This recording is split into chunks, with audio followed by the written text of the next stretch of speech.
I don't tweet this link. I tweet. Should be live. Just went live. On Twitter, though? Yep. We Gotta Believe is the it's on the We Gotta Believe account. All right, hang on. Let me just retweet that. I'll start it up.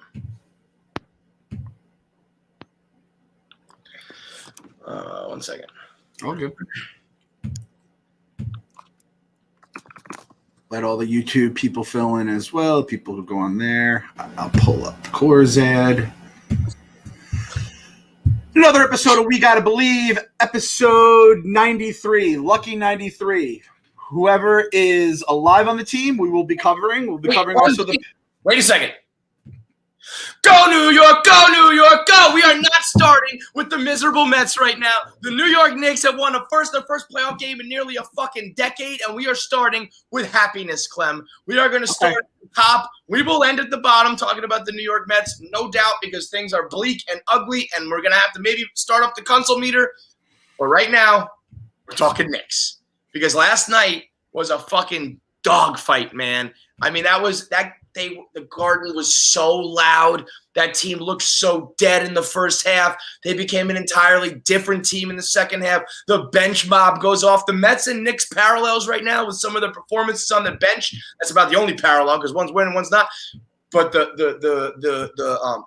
grimy, like scrappy, do or die type players who are out there making it happen. Still nothing from Julius Randle, really, and this team still ends up winning. The outside the Garden flooded with people. We got fuck Trae Young chants. Trae is balding going. I don't care for the people spitting on Trae Young, but the point is that the Garden is rocking. Clem, right now this is a Knicks podcast. Knicks out. What was it? Knicks out, dicks out. Knicks out, dicks out. You know, you got me. That was awesome, man. And I know it means so much more to you and Hubs and Big Ev and all the fans who rode through the ugliness and really believe this year. You want to talk about We Gotta Believe. Knicks fans who were confident in this team this year, those are the real believers. Because even when they started showing signs and Julius Randle was playing like an MVP early on, I was still skeptical. I was like, you know, they're playing nice right now, but like how long is it gonna last? And then even when they were like, okay, they're really a playoff team, I kept thinking, well, yeah, they're a playoff team, but, you know, they're not really a true contender. And, you know, in the NBA, you really do have to go to another level to really win a title. But for you guys who really stuck it out and knew, it's got to be one of the more vindicating, you know, satisfying things that a sports fan can feel. So as much as I'm enjoying it, I'm just enjoying it from a point of view of like, oh, I remember what this was like so long ago. You guys have that extra level of I told you so. And to do it against a guy like Trae Young, losing to Trae Young, that hurts. That hurt. Beating Trae Young, it feels good. So right now it's like everything is peak levels of bragging rights and shit talking and fan like the level of fandom and interaction. So the Knicks let's focus on them right now because I mean the Mets, holy moly, we'll talk about it in a second. But that game last night was a classic, dude.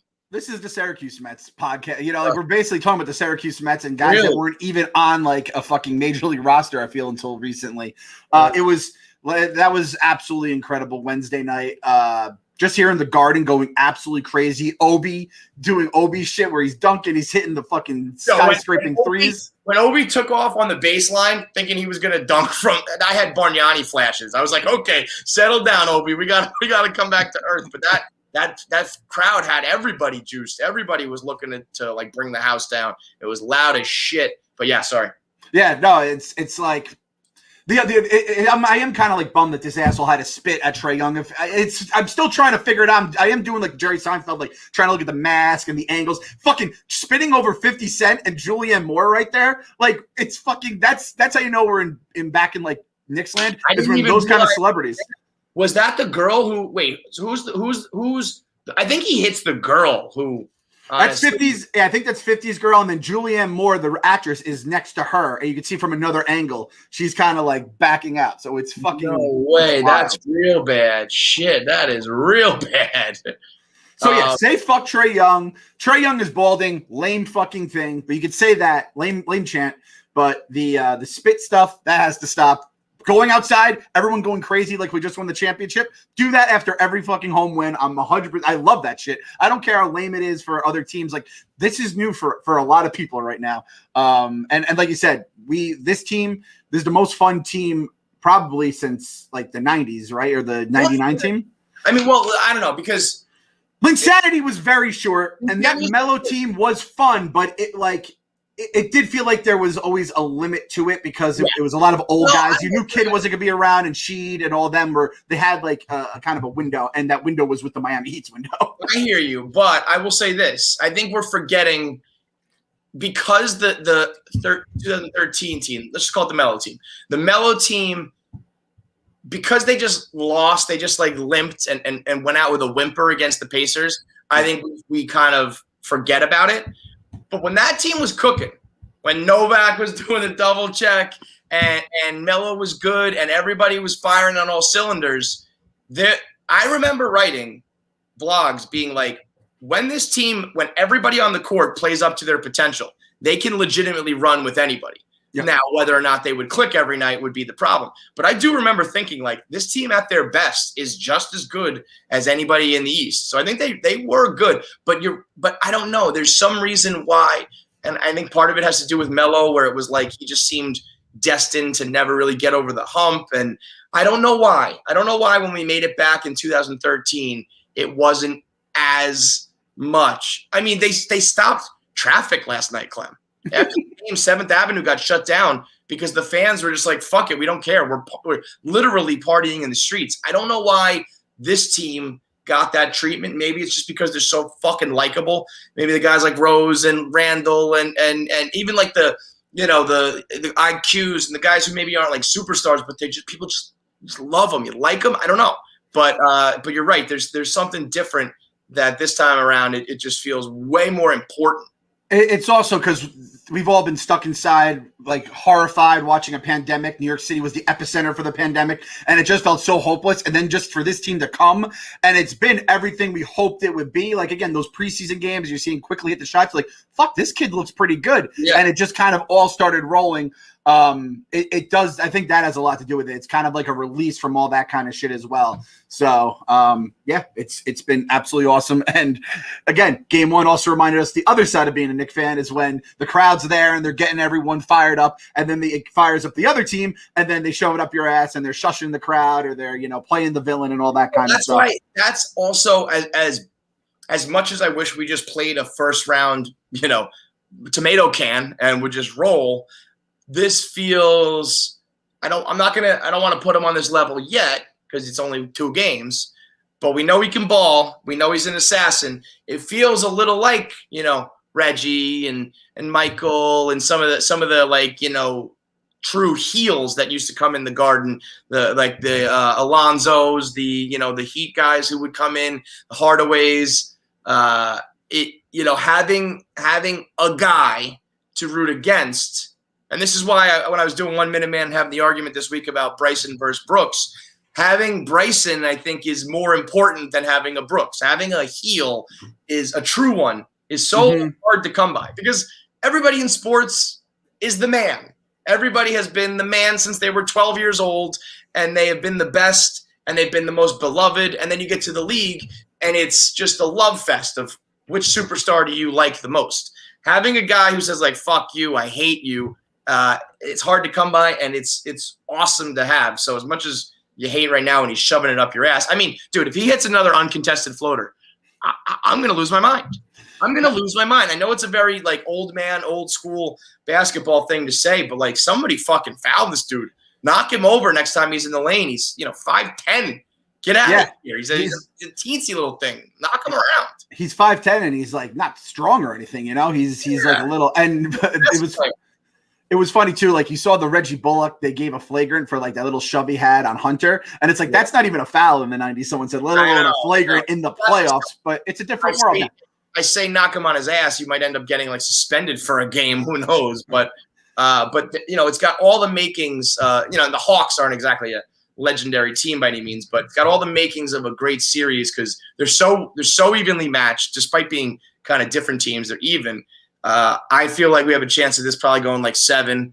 I think that they've got, a heel in the mix, a true heel superstar on one side. The Knicks being not, as much as Julius Randle has been a superstar this year, not so far this series. On the other side is more a collection of good players. So it's kind of like, will like the star carry the Hawks, or will the team of the Knicks kind of gel together?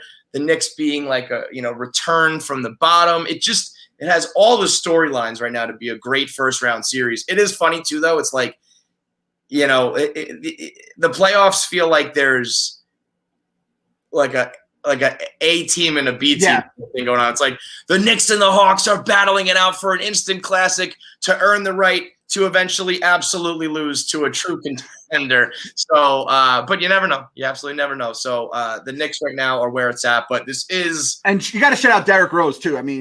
That's been the story for the Knicks. Is I've watched this entire team this season. And he's had some great games, but the fact that he did last night, and we'll see what he's like for Game 3 because I'm terrified. 39 minutes. I said Derrick Rose 5 years ago on the Knicks, I would have been like, you guys can't play him 39 minutes. You're playing him 5 years later, and with all that extra wear and tear. So I hope he comes out good, but he's been an absolute godsend. Taj, all the fucking Bulls from 2010 are fucking cooking for us in 2020. It's crazy. It's Tibbs, Taj, and Derrick Rose. It's like that's got to sting for the Bulls fans thinking, what if everybody stuck together? I know Derrick Rose is old. I know he can't start, but also, you know what you can't do? You can't start Elfrid Payton in the playoffs. You just can't. Literally, you cannot. And it's so silly that he starts for like 4 minutes and then Derrick Rose comes in. But I know you got to rest him. It's the only time that I'm happy that the NBA plays a playoff game every like 7 nights, because usually I'm like, let's get this thing going. But you need as much rest as you can get. So that's unfortunately, like, if this thing goes 7, and then if you win, you got to go to the second round. And Derrick Rose is eventually just going to be, a pile of clothes out there because he's just going to melt away. But all right, that's because Derrick Rose is often injured player, and right now the Knicks are so banged up. Whether you're enjoying the Knicks run or suffering through the Mets storm right now, Coors Light Blue Mountains are for you. It's for the good times and the bad times. Those frosty Blue Mountains can either enhance any fun moments or remind you that you can get through the tough times and that good times await with an ice cold Coors Light, the official beer, we got to believe, the official beer of the Mets. It's going to be the official beer of Barstool at the ballpark. I didn't get a chance to call my rep, but he said to call me because he's got good news. So I think June Barstool the ballpark outing will be our first true real one. Shout out to the real OG We Gotta Believe fans and Barstool the ballpark fans who went to the first couple. The events have been going on. They just haven't had the same fanfare as we hoped, obviously, with COVID. But it sounds like this June, the Coors Lights will be flowing and everybody will be happy, as long as there is some players on the field to compete. We just finished up a series with Colorado where our Coors Light is freshly brewed. Always celebrate possibly and enjoy those Blue Mountains. Coors Brewing Company, Golden, Colorado. We love you, baby. We love you. We may not love the Rockies this week, but we love the Coors Brewing Company in Golden, Colorado. Let's go to Golden, Colorado. We should go to Golden, Colorado. Take a little road trip out there, see if the mountains do turn blue. When Dumb and Dumber, when they're talking like, I'm talking about a little place called Aspen. What about Aspen? Golden, Colorado sounds like a heaven on earth with some Coors Light flowing. You guys gotta get it delivered to your house, Drizzly Instacart, and hit us up on Twitter. Let us know you're tuned in with Coors Light because the Mets season is here. So you want to hit reset, reach for the beer that's made the chill, and Coors Light is the one we choose when we want to unwind because there's been a lot of unwinding, Kev. Human bodies are unwinding in front of us on a daily basis. Bro, when I saw Dom Smith too, the night before I was on the phone with my mom and I was rattling off all the injured players. And I slipped of the tongue. I said Dom Smith, and she said, "Wait, no, what happened to Dom Smith? I thought he was fine." And I was like, "Oh yeah, like misspoke. He's okay, but he'll probably be hurt, any minute now." Next day, Dom Smith injured. Thank God for the rain out. Doubleheader today. That as we're recording this, if you're watching live, kicks off or first pitch is in about 30 minutes. But it's getting comical. And this is proof positive, and it scares me a little bit for the big picture that, Tiger can't change his stripes sort of thing. Cullen can come in. We can have, new fancy superstars and whatnot. And under Cohen, a lot of things have been different. but some things will never change, and the Mets just being comically injured is one of them. This is one of our worst runs. We've had some bad run of injuries before. 2016 comes to mind where they were really banged up. But, I mean, this is insane. Kyle said earlier, I was talking to me, he said, I think this is the most Mets that have ever been on the injured list at the same time, which is, again, crazy considering our history. But honestly, like I was going to say, when are we going to hit a 25-man roster on the injured list? Because it feels like that is coming very, very shortly. Yeah. And so I'm thinking about it. I thought about it. First of all, I just want to say to the baseball gods, I know what you're doing right now. You're fucking testing us. You know we had Steve Cohen. You know we were excited. You saw us puffing our chests out during the entire offseason, and we're believing, and I got the 96ers, and we're fucking doing it. I'm not fucking bowing down to you motherfuckers. I bowed down in the past. You've made me cry. You've made me fucking angry. You've made it all. I'm not bowing down to the baseball guys. You fuckers can keep taking away a player a day, 2 players a day. I mean, when we lost Fargus, that's when I'm just like, we're losing the replacements to the replacements to the replacements. So, I genuinely believe, I really think Fargus probably like separated his shoulder a little bit, maybe broke his collarbone a little bit, and I think the trainer ran out there, and I think they said, son, you're staying in this game. I don't care what you injured. We can't if you're already bad, we can't have you being replaced as well. I mean, some of these guys are just gonna have to play through it. Otherwise, you have legitimately AA ball players, and we ain't talking about the good kind who are on their way to the majors. We're talking about the fucking scrubs. Did you see the guy who they picked up there, McKinney? He's batting cleanup his first game. That's fucking that's preposterous. Is where you're just picking up guys and you're throwing them in the cleanup. So that 2015 John Mayberry Jr. is like, what the fuck are you guys doing? Yeah, I mean, I would long for him and Campbell back to back. I feel like it is a test, and I want to say if we get through it, that like anything's possible. So that's what I'm going with. I think. Well, I don't know, man, because now we got the news that Noah's out till August, and Carrasco's out till like well into July, right? Yep, Carrasco's out till July. Conforto and McNeil too, late June. Which again, my thought was July 1st. So in the month of June and this last little bit of May here, we play 12 of the 15. Our next 15 games, I believe, when I sent this tweet, are against the NL East, minus the Marlins. It's all the Phillies, Nats, and Braves in multiple series. We also have 7 games against the Padres. We have a 4-game set and a 3-game set. So you're getting tested by the best team in baseball. It's like a 3-game series. Then we have another series, like one in between. So we have 2 out of 3 series with the Padres. It's like a lot of Padres baseball, and then everything against the NL East. So you have some in-division tests, and you just have some overall, litmus test type games, measuring stick type games where you find out where you stack up against Tatis and the best team in the league right now. And I said to myself, July 1st, we'll know.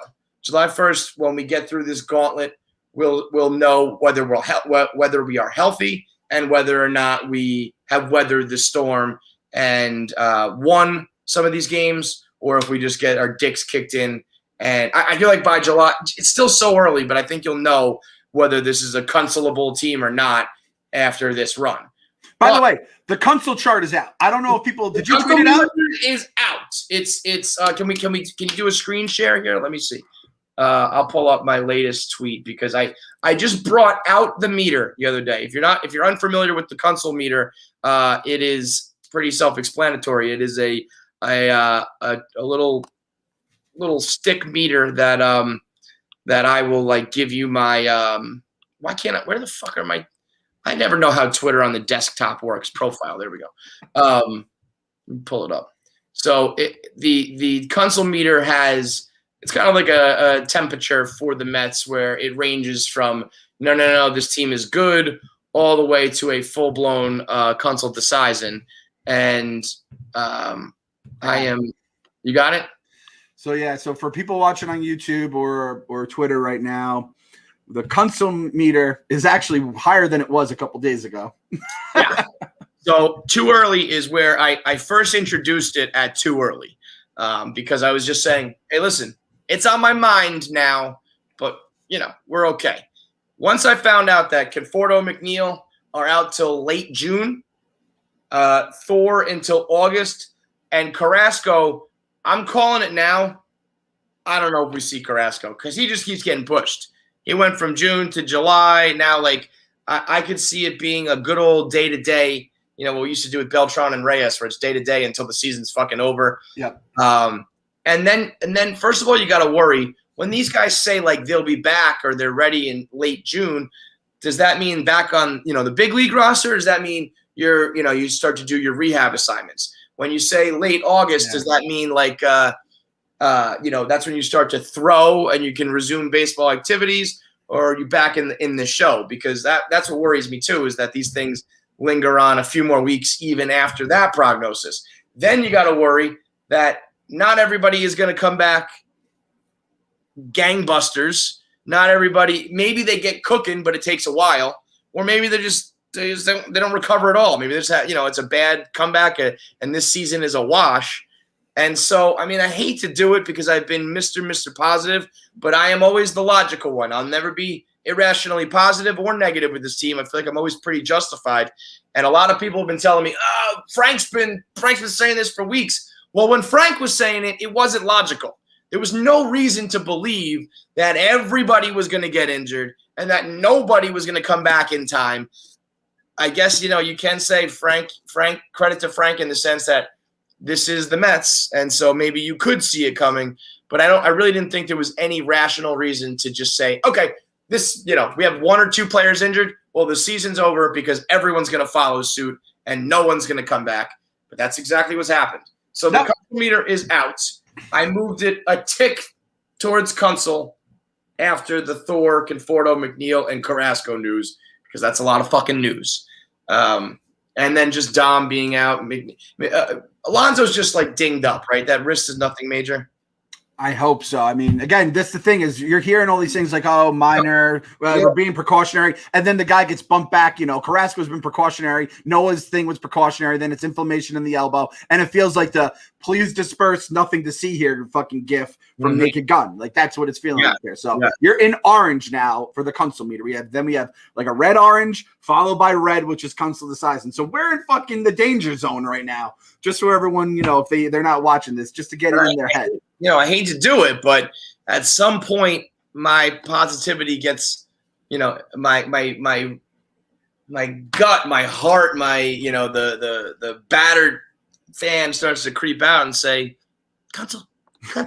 So I got to be real about it. If these injuries all linger, and if guys just continue to go out, it's just not sustainable. You can't have Khalil Lee and Fargas and the gang. When I'm longing for Pilar to come back, the only thing I'll say is that Tomas Nido is a superstar. He's a superstar. And how Mets that Dom Smith gets injured on a play sliding, on what should have just been a home run call where he could have gently jogged around the bases. But that's another ball that Tomas Nido hit, and he has been, I almost feel like Nido owes an apology to McCann. Every time he hits a home run or has a big hit, he's got to walk over and be like, I'm sorry, dude. Sorry.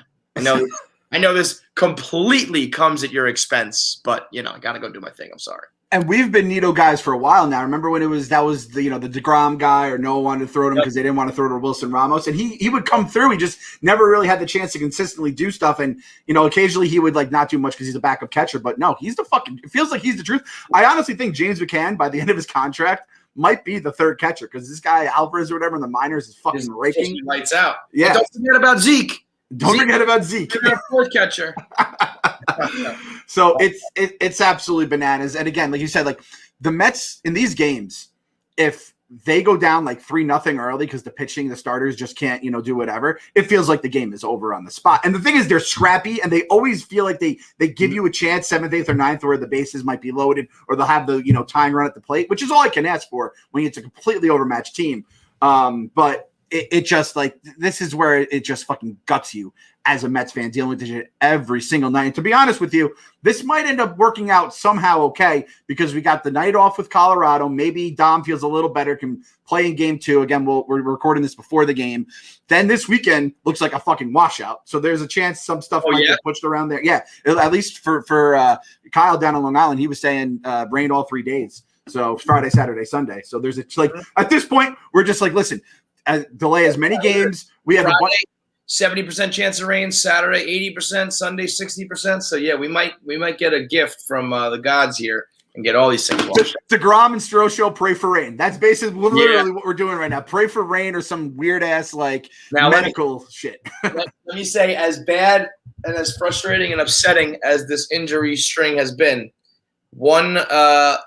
there's 2 silver linings. One has been the bench mob doing their thing and just being a delight to watch, even if they're overmatched at times when they do make their diving catches or when Nito hits a big clutch hit. The bench mob has been a fun, unintended consequence. What also has been awesome was watching Jacob deGrom annihilate these poor teenage kids in single A. Sending Jacob deGrom to a single A start is just not right. I mean, he went off on them. I'm not sure. Did we talk about it last episode? I don't know. No. Okay. So deGrom goes like 45 pitches, like 31 of them were strikes. He averaged like 95.9 miles per hour. He hit 102 on the gun, and he struck out everybody except for like one dude, right? And like I think that was the only dude to even like get contact. I think he had, he struck out the side with like 0 contact. It's just not fair. I truly don't think they should do that to any kids who are looking to gain some steam and have a career. He just set them back like 6 months with their psyche. Those kids are like, oh my God, that's what the show is like.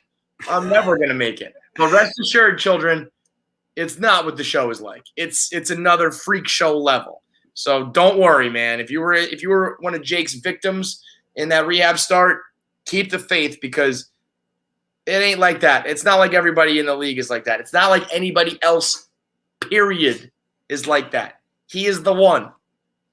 It's unfair. He makes major leaguers look like single A players, some of the best major leaguers in the fucking game. Mm-hmm. And the fact that he had to go and do that against single A, he definitely like ruined someone's career. He broke at least one person, if not multiple people, who were just like, I can't do this. Well, and it's one of the when you're in you're going through maybe you're new to high school, new to college, and you're just like, man, this shit is too tough. And it just breaks you. Someone broke. I'm telling you, he broke multiple people down in Palm Beach. There's souls that are on the field. He snatched their souls. He does that whether it's fucking major leagues, minor leagues. One of the guys said too, right? He's like, he looked into my soul. He scared the shit out of me. That's what I was going to say is Jake seems like a nice dude. And he kind of is. Off the field he is. Or even just during non-starts. We saw him busting balls with Freddie Freeman, telling him where to play on the field. We saw him pop on the gear and play catcher for a little bit in the outfield, which I don't like. I don't need that. That's an LOL Mets moment waiting to happen. Could you imagine? It's like, oh, yeah, remember in 2021 when Jake was playing catcher in the outfield and the ball tipped off his glove and hit him in the nose? I could see. So just don't do that. But when he's zoned in, Anthony DiComo said to him, are you out there trying to snatch souls? And he said yes and chuckled. He is. He's like MJ in that sense. Remember Jordan would step on a 4th grader at his basketball camp. I think Jake was kind of like, yeah, man, I could take it easy on these kids or I could he bought them Chick-fil-A. So it's like, here you go. Here's a spread of Chick-fil-A. Here's some Polynesian sauce. I'm going to embarrass you in front of your family. And shout out to the Palm Beach Cardinals, whoever runs their Twitter. It was hilarious. It was like, Jacob deGrom is throwing 102 miles per hour. Help. A casual 100-mile-per-hour pitch to start the game, upside down, smiley face. I'm not sure what we expected. And it's his final line. His final fucking line, 3 innings, 0 hits, 0 runs, 0 walks, 8 strikeouts on 41 pitches. And the one dude that reached, I think it was on an error. It was. And then the other guy, whoever, I don't know how the other guy got out, if it was a pop out or a ground out. Put that guy up to the fucking show. Don't bring him to Double A. Set him to the show. That guy is a fucking man. He has hair on his chest. Yep. God bless and then Jake comes back on the big screen, in the big show, in the big leagues, and exactly where he left off. Did you see that stat? It was like his final stat before his rehab assignment or before his injury was 5 innings, 65 pitches, 9 strikeouts, no runs, whatever. His first his first start back was 5 innings, 64 pitches, 9 strikeouts. Like he's just the model of consistency. Obviously, and this is where Rojas shoots himself in the foot. Rojas said he's not going to be on any sort of leash, and they pull him after 60 pitches. It's like, why'd you say that? Of course he's going to be on a leash. It's his first start back. You're going to take it slow. I don't think any fans would have any problem with you saying, yeah, we're going to keep an eye on him tonight. But you say he's not, and then you do that. It's like, clearly he was. So you're either lying or incompetent or both. So Rojas not doing himself any favors. But I do have to defend Rojas here. Yep. He's not good. I don't like him. He's still made some questionable decisions that you need to be held accountable for. But blaming anything other than the injuries right now for these losses is crazy. He's playing with a minor league team. And they are saying, I don't know much of it's, PR bullshit, but they are saying like he does have kind of like the right demeanor for like a season like this where he's pretty even keeled or whatever. And it's like, what else are you going to do? And again, I need to like know more about how they're making these calls. Because if Rojas really is just the guy who's just pushing the buttons and he's being told from up above, and I don't know if like he's not warming up guys in time. Is that a Rojas call or is that like the people who are whatever that is? We have to fix. We have to fix that. And Rojas has to fix this messaging when he's telling people, "Oh, we're gonna go full bore with deGrom," or my guys that are getting anxious during Jake starts. You can't do that. That's like his one role is to be the figurehead, the mouthpiece for the organization. You can get on him for that because that he's fucking up. But everything else, I really do have to kind of pump the brakes and like just blaming the manager in 2021. It kind of just seems like a cheap way out. Yeah, and he's bad, but it's like the White Sox are going through it too. La Russa sucks. But the White Sox are rolling because they're a good team. And the Mets are not because they're injured. Like that's, it's just how it goes. And every manager is going to have the problem is every manager has bad decisions. But when you have bad decisions coupled with all the other bullshit, it makes fans go wild. If you're a great manager and you don't have someone warming up in time, you're like, fuck. But okay, he deserves some slack here. Never going to be any slack for Rojas because he fucks up virtually everything else. So whatever with that. Speaking of the bullpen, I love Diaz is 12 for 12 in save opportunities. I am officially confident in Diaz. Welcome to the team. I was seriously sitting there thinking tonight, like, if we put Diaz in both of these games somehow or something crazy happens like that, like, or just anytime I hear the trumpets, I think I expect – I think I do. I'm really trying to be honest with myself here because let me say this. I'm as confident as I can be as a Mets fan with relief pitching. There is already a built-in nervousness that comes with relief pitching as a Mets fan that you can't shake it.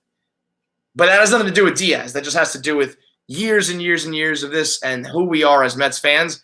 As far as my heart and soul will allow me, when Edwin Diaz comes in, I say to myself, he's closing out this game. 12 for 12, which is his longest streak ever as a Met, and what game was it the other day? It was the Braves. And he had like a leadoff walk to Freddie Freeman, I believe, or something like that. And then I was like, here we fucking go. And I remember this game because Joe DeMayo had fallen asleep. And so I was tweeting with him because that was the game that we were ahead. And I think we gave up a couple runs in the 8th.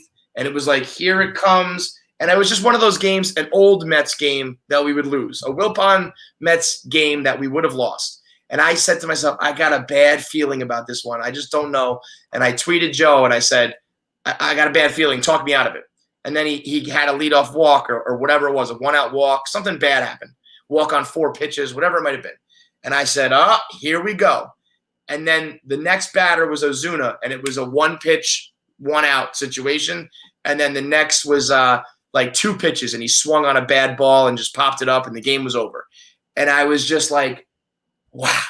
Like usually, even if Diaz would have gotten through that, it would have been a full count and a few foul offs and a 9-pitch battle and a warning track fly out mixed with a rocket down the line that was a diving catch, and we would have got away, but by the skin of our teeth. And Diaz just made it easy with – luckily, the Braves just had some bad at-bats and swung at bad pitches. But I was like, oh, that was easy peasy. 9 pitches, I think it was. And I was like, there's such a difference between those type of saves and the ones you convert that are tightrope walking, And I think I just kind of expect almost the easy ones now, which is famous last words. Let me say that. Famous last words. Kevin, let me play you into the Edwin Diaz Confidence Club. Welcome, my friend. Again, the one thing that's kept us like not from fucking going full panic city mode and jumping off bridges is that like this team does win some games. They're still in first place. I mean, partially because the division's absolute trash. But yeah, Edwin Diaz, shame on you guys. Yeah, exactly. But like the fact that we're winning games when we have the lead, and the fact that it's like that extra like mental warfare where you're not confident in your closer, which would really just have us completely bugging out, because from the first pitch where you're like every run or every hit is a premium for this team all the way to the last out, just being in that, when Edwin Diaz just having the 9th inning and feeling confident, there's like honestly not a value for that. And we've lived that our entire lives with Mets fans, with Mets fans and their closers. So I cannot thank Edwin Diaz enough. Kalenic has a couple bombs. I could not give less of a fuck. He was also batting like a $140. So like everybody who was like, when they were like the Kalenic era has begun, and everybody was getting on me for saying, like that's a bad trade. It's gonna go down. It's a bad trade. But if our closer's awesome, then it makes it a little bit easier to swallow. So fuck off. I don't want to hear. I'm done. You know what? We're done talking about Jared Kalenic, okay? Hashtag done. We're done. You know what? People should talk about more? The White Sox and Fernando Tatis Jr. How come no one fucking brings that up? How come the Mets have to deal with like every goddamn day hearing about Edwin Diaz and Jared Kalenic, who's going to be a nice player, I'm sure, but right now is under the Mendoza line? And how come we never talk about the White Sox giving up Fernando Tatis Jr. for fucking James Shields? Post Bartolo home run. He gave up the home run, then got traded for Fernando Tatis Jr., who is, going to be one of the best of all time. So let's talk about that. And I'm done with anointing Jared. And it's partially our fault. We were the ones who started this, so I can't be mad about it. But we started it. We're ending it. We fucking cried about Kalenic, and we told the whole world he's going to be Mike Trout, because that's what happens to the Mets. And maybe it does, maybe it doesn't, but I'm done. Because, if he came in gangbusters like fucking Fernando Tatis, I'd be like, oh boy, we did it. But he's like every other prospect who has come up and looked totally overmatched at times. So we're done. Jared, goodbye. Edwin Diaz, awesome, locked in. He is who we thought he was when we first got him. The 1 year was the anomaly, the juice ball year, which, by the way, I was on the phone last night with my mom, Clem. And the Knicks were on. So I was like watching the game, talking to my mom, and she dropped a hard F-bomb on me, Clem, which my mom, she does not do. She said, pardon the expression, but they fucked it up, Kevin. I was like, whoa. She's very, very mad that they juiced the balls and now have unjuiced the balls, and she wants them to stick with it. She also wants games to be 7 innings. All of them. Yes. Co-sign, Mama Clancy. Like, yep, we are like, forget about the doubleheaders. We want them all the time, 7-inning games. And she has proclaimed that the shift has ruined baseball. So those were her 3 things that she was screaming about. She said, there's other imaginary lines. You have to run within the base path. You have to stand within this box. You can only, she was like talking about pitching on the mound. You can only move in certain ways. So why can't there just be little ranges? You have to start. You have to start when the pitcher is starting his motion, you have to be in your position. You can run to wherever you want after that, but you have to play within some certain zone. That was her idea. I think that you can't tell a defense where not to play. If you have the goods, you have the analytics that say this ball is going right here, you should be able to put a guy there. But I say that the offense in baseball needs to learn to hit the ball the other way and like undo the shift, like make them earn it.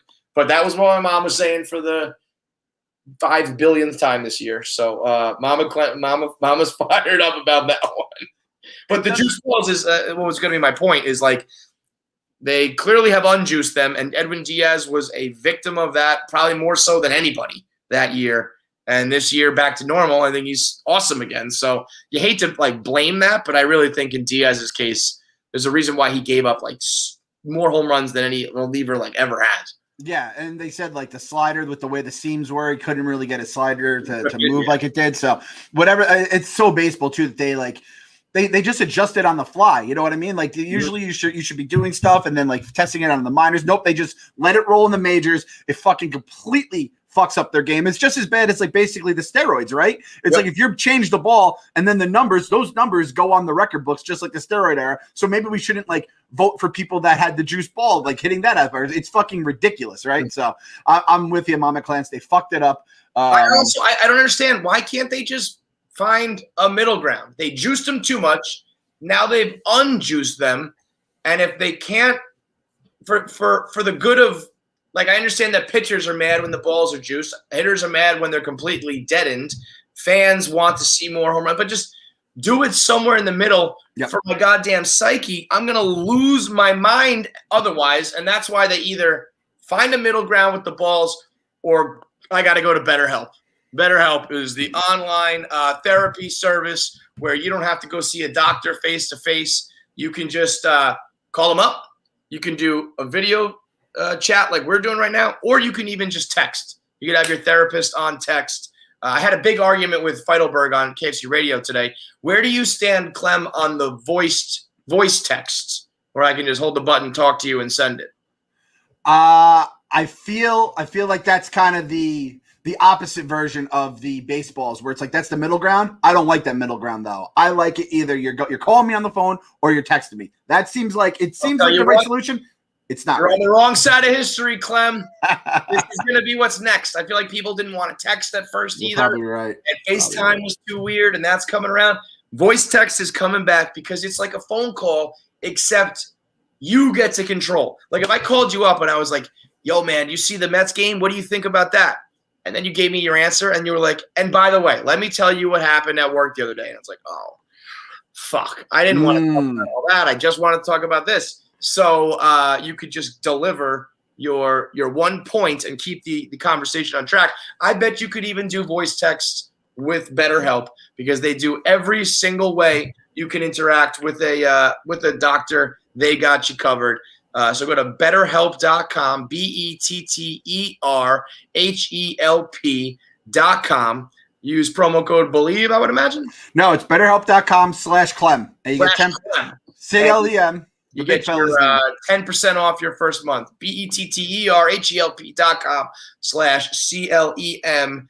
And we all, May is Mental Health Awareness Month.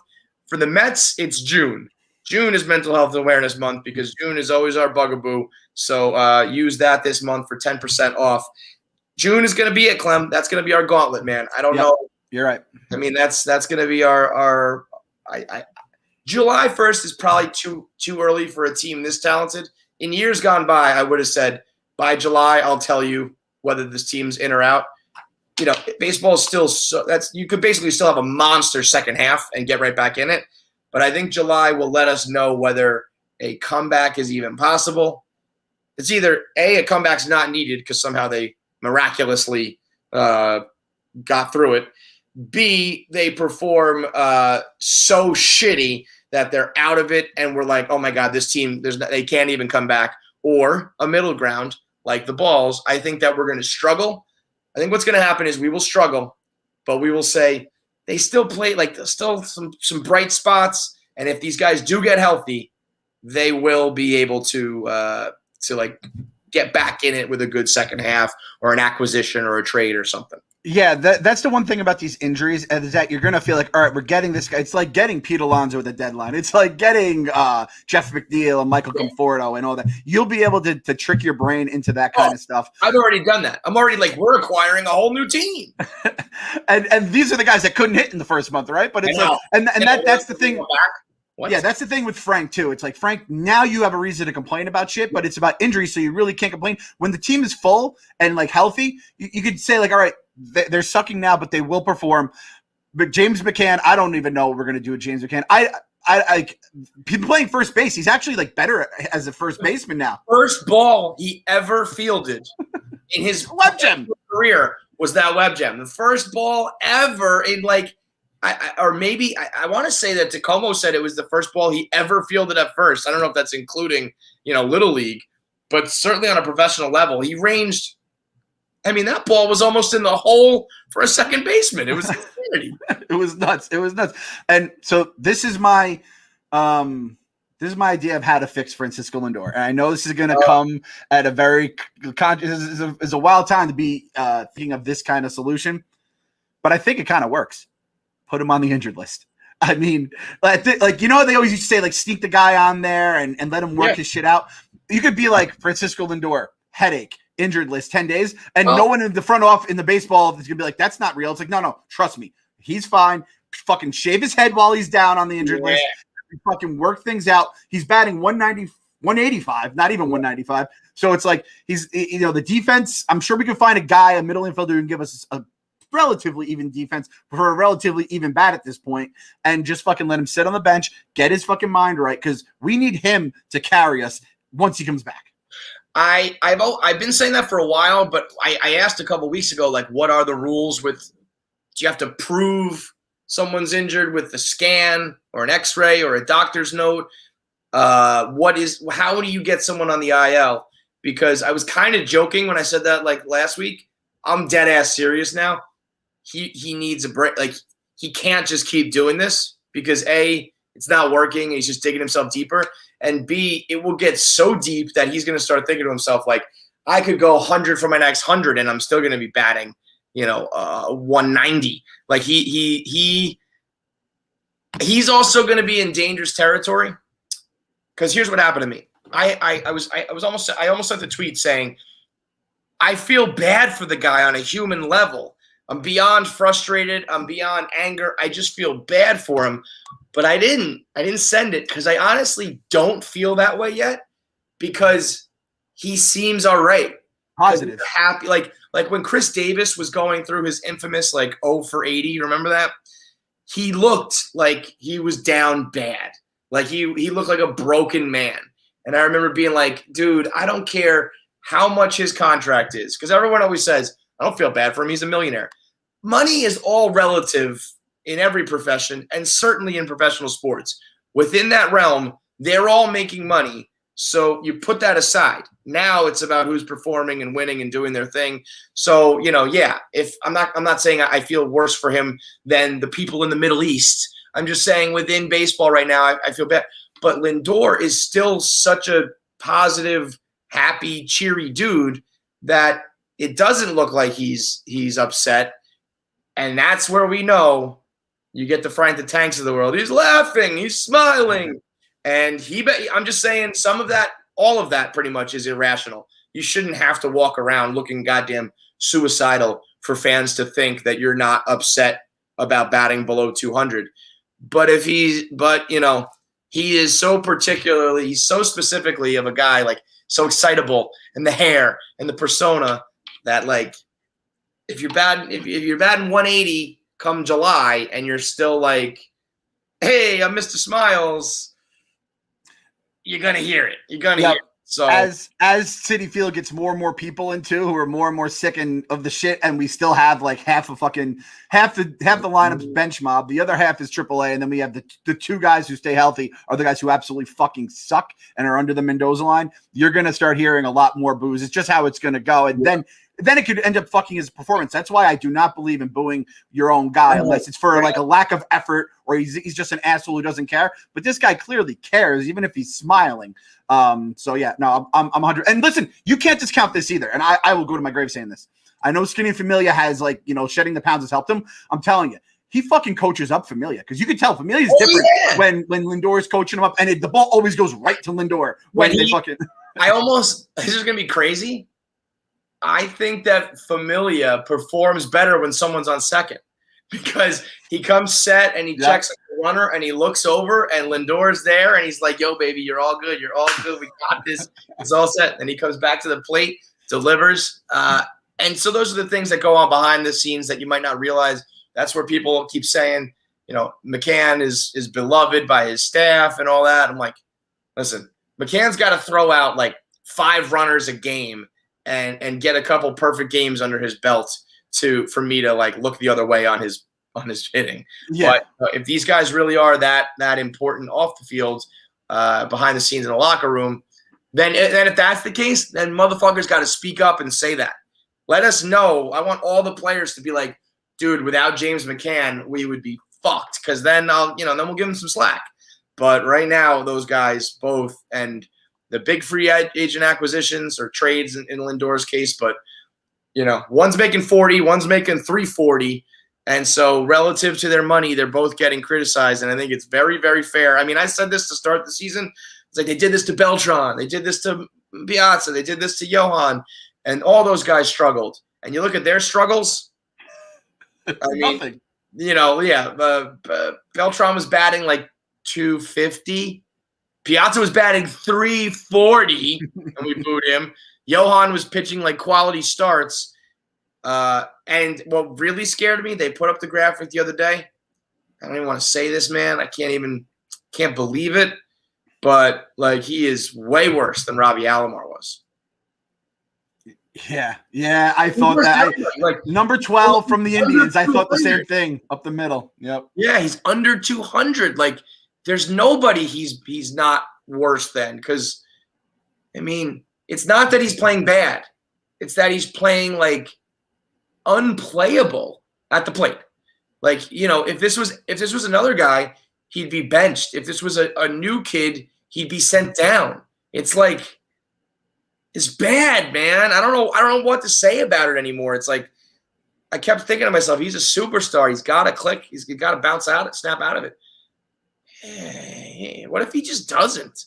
I am actually, from this moment on, I am resigned to the fact. I am just going to say this entire year is going to be a bad year. We're going to look back several years into this contract and be like, remember 2021? Ooh, remember his first year? Yikes, that was bad. I'm just going to brace for that and expect that as the norm going forward. Because getting your hopes up is just, I mean, it's been a long, long time now. Yeah, it's gotten to the point where it just feels like to be one of those anomalies where you look at the stat, you look at the baseball reference page in like 20 years, you're like, whoa, either good or bad, and this is going to be a bad. And listen, just imagine he's Ray Ordonez from now on. Yes. You get some good defense, and any fucking hit is a bonus, and you go from there. And again, the Familia shit. I loved him, so you can have love for a player. Yes. You can be a fan. Yeah. Do not look at the numbers of the contract. Do not look at any of that shit. I mean, I don't think the contract, like, it's an extension. Probably doesn't even start till next year. He's still like under the old contract, right? I like that. The Lindor contract hasn't even started. It starts next year when he gets the big money from the Mets. He's currently on that Cleveland deal. This ain't even a waste of cash on our end at this point. We're just in a happy zone, in this middle zone that just doesn't even count. All good, man. You know what it is right now? It's like the clock's changed. You go back an hour. We're in this like zone, this time travel zone where this little chunk of season doesn't even matter. And so get off the guy's back. Don't expect anything from him.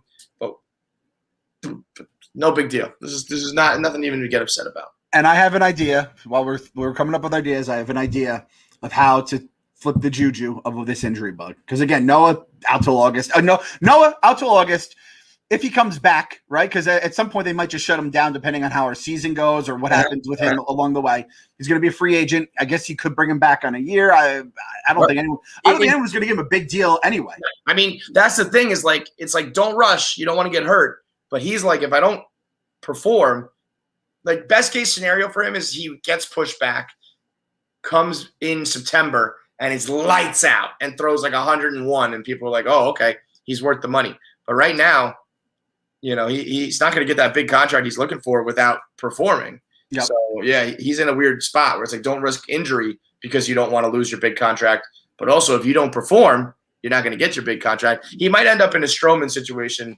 I don't know if they'll do will he get a qualifying offer? Does that work?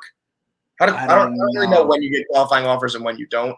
But either way, he might do like a 1-year flyer if it's offered to prove himself and get his big money. But yeah, is your idea going to be to acquire another player? No. I am very much done on acquiring players because I just saw we're acquiring guys and they're like becoming guys who were like not in baseball are now starting for our AAA team because it's like they're getting them ready to bring up here as the fucking meat wagon keeps going back. This is how the Mets are going to fix their injury issues. And I'm a juju guy. I'm a spirituality of baseball guy, all that kind of stuff. I'm ready. Ease his pain. That's 3 words from Field of Dreams. Ease his pain. Whose pain needs to be? He's not Shoeless Joe Jackson, not fucking Mike Piazza, any of Mets. Ease his pain. The man who we blamed for all the injuries of the past was Ray Ramirez. And I'll admit, I was the front of the line, blogging, tweeting, yelling at him. I was booing him on opening day like everyone else was, blaming him for all the shit that we went through. Of course. Like, you know what? It wasn't Ray's fault, as it turns out, because as soon as he left, the same shit kept happening. Yep. It's happening now, a new ownership group. I can't even blame those scumbag Wilpon motherfuckers. So I apologize, Ray. I fucked up. Yep. I was wrong. Yep. We were wrong. We were all wrong for blaming him. Right? Did you hear what he's doing now? Howie was on the radio the other day, and Howie was like, and Howie, he had the dad voice at us. Howie had the dad voice at us, and he goes, a lot of fans here, and I think he got a raw deal. You can tell Howie likes him. Yeah. And he's like, Ray Ramirez, you know what he's doing now? He's helping fighter pilots in, I think, like Japan or something, like, get mended up and back out there. Yeah. And I'm like, shit. Ray Ramirez was a good dude, and we really we were full Mets fans on him. Okay, you're gonna say you worked at DC, and I was like, that totally checks out. I had my mea culpa with him. I think last year or 2 years ago when we got really banged up, and I was like, obviously it's not Ray. We all owe him an apology. I think we need. I'm gonna try to get like Ray Ramirez's address, and we're gonna send him something. We're going to offer an I'm sorry gift to Ray Ramirez to A, just make amends for our past because we were horrible, and B, maybe flip the juju, get the injury gods and the sports gods. We need to right that wrong before we can ever get healthy again. And I want everyone listening, including my guys here, tweet it out. # I'm sorry, Ray. Sorry, Ray. Sorry, Ray? You want to do sorry, Ray as the hashtag? Yeah. Sorry, Ray. What were you thinking? I was going to say, I'm sorry, Ray Ramirez, but sorry. Yeah. No, okay. I'm sorry, Ray Ramirez. Yep. I'm on it. You gotta own it. You yourself. I'm sorry, Ray Ramirez. Because you better believe it. I don't want anybody being like, no, whatever. Like, no. We were all horrible to him. I had people saying to make shirts saying fire Ray Ramirez. And I never pulled the trigger because I was like, we're not just gonna openly campaign to get a fucking regular ass dude fired here. We're not talking about, a millionaire here, but we still were horrible and said terrible things, and we all owe him an apology. So get the movement going. I'm sorry, Ray Ramirez. And it's AM. I am sorry, Ray Ramirez. I am sorry, Ray Ramirez. It's not I am. Yeah. I am sorry, Ray Ramirez. Yes. I am sorry, Ray Ramirez. And because it's A, the right thing to do, and B, maybe we restore some juju here. I also have an idea though for how to turn things around. Most of our injuries have been to the position players, but we got a lot of injured pitchers who are being pushed back. And right now there is a guy out there right now who is an opening day starter who is still available. And his name is Bartolo Colon. He was the opening day starter for the Mexican League. And he still got it. And if you want to talk about juju, and hey, we all could use a pick-me-up. We need somebody. If we're going to let McCann suck because he's a good clubhouse presence, yep. and we still like Lindor because he's smiling, get the big boy back. We might, first of all, fucking need him. And second of all, everybody could or Dark Sexy, wherever you want your rebates at, maybe bring him in too. But something's got to change. So maybe it's the Ray Ramirez apology. Maybe it's people just get healthy. Maybe the guys who are struggling turn it around. But right now the console meter is in the orange, and you just have to trust that it's gonna recede to the yellow and green level.